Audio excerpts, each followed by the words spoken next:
Wow, this e-bike battery has a USB output. I wish I could charge it by USB. Or maybe we can. Oh.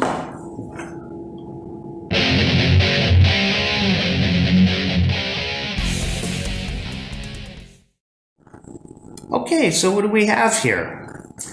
I found on Amazon this little guy. And what this does, here, I'll show it to the camera a little bit. You can see that this is basically a USB-C emulator to a 5.5 by 2.1 millimeter connector. And all this little dongle does is it basically has a power delivery charging profile, which tells a USB-C to give it 20 volts. It's basically saying, okay, whatever I pull from here, make sure it's 20 volts. And originally, this was supposed to be used with the laptop. So you could take, say, this is just like a USB brick that I bought to charge this, actually, because this will take USB-C in to charge, and it charges faster than the really bad wall wart that they give you. So what we're doing is, this is a 90 watt, so it does 4.5 amp at 20 volts. So if we plug this, see, I'm just plugging in the C into here. Let's make sure it's still on. We'll keep this on so you can kind of get an idea of what it's pulling. And we'll plug it into our nice little MPT-7210A. So what is it pumping out? It's got 20.44 volts. So what we want to do with this is we want to charge this e-bike battery, and I should have a profile in here. That's a little high. That's 2.2 amp. I kind of doubt that would do it. It'll at least do 1.2. It may even do more because it's a 4.5 amp. But I'm going to set it. Let's see if I have that profile in here.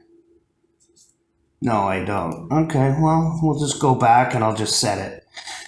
So what we're going to do is we're going to set the low end of the voltage on this. We're going to set this down, because we're getting 20.44, so say don't go below maybe 19 or 18.7 or something, like, you know, a volt or two less. 18.75 is good. Okay, 54.6, that's the battery. And then we're going to set this down to 1.2, just to be safe.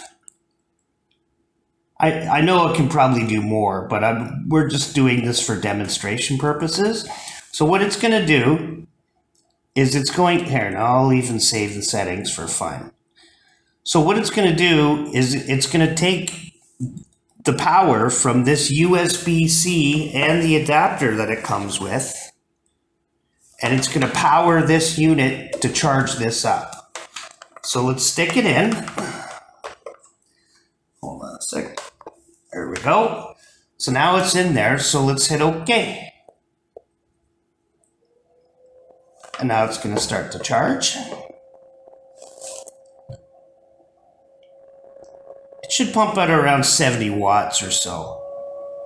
This is a 90. I know you can get 100s, obviously, but I'm just doing it safely for now. This will just give you a demonstration of what's going on. And now we're pumping in charge. It's pulling down to 20.2. And as the amps come up, it'll start pulling more. Let's see for fun what it's pulling off there. Okay, 49 watts. 54, 60. This will take this little dongle, will take up to 100 watts of input. So there you go. We're at our 1.2, pumping in 63 watts. It's charging. Let's see for fun if we can boost it just a little bit. Because it's, here, let's do just 1.25. And it does it no problem. And it's pulling 82 watts from the power station. Now there's going to be losses, so this is probably not pumping out 81 watts. But there you go. You can charge your e-bike by USB if you want. I'll leave the links in the description. I think it was only like 18 bucks or 13 bucks or whatever for this little dongle.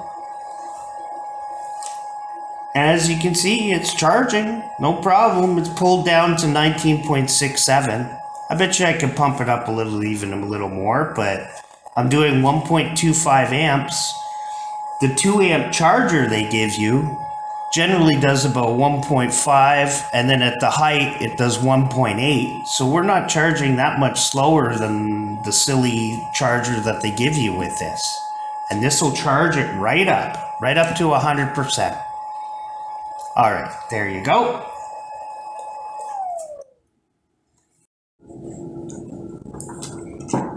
Okay, so what do I think about this little funky little dongle thing?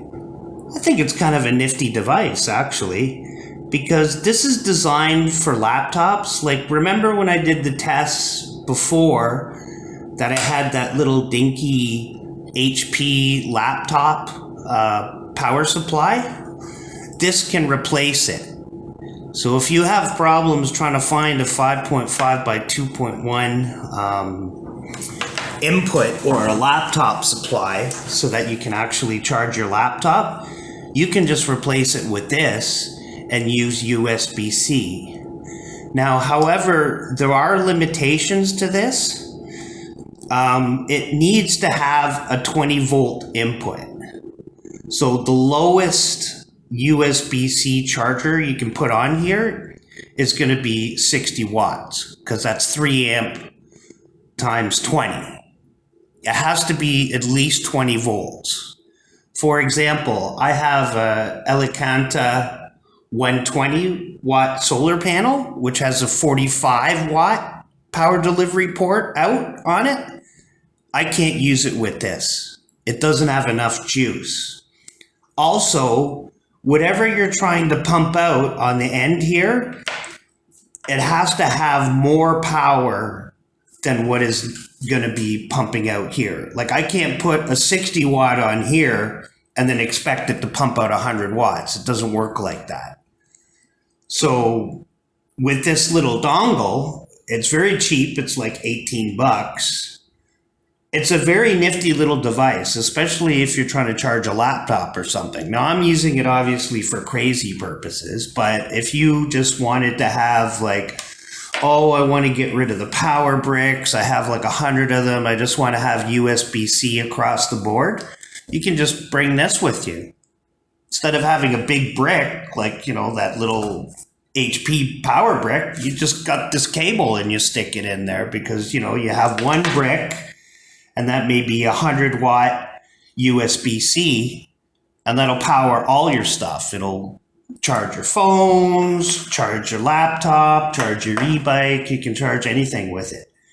So for 18 bucks, it's a pretty cheap solution within the limitations that you need at least 20 volts going into it, which is anything over 60 up to 100 it's going to be able to do 20 volts. So you should have no problem, but 60 is going to be the minimum.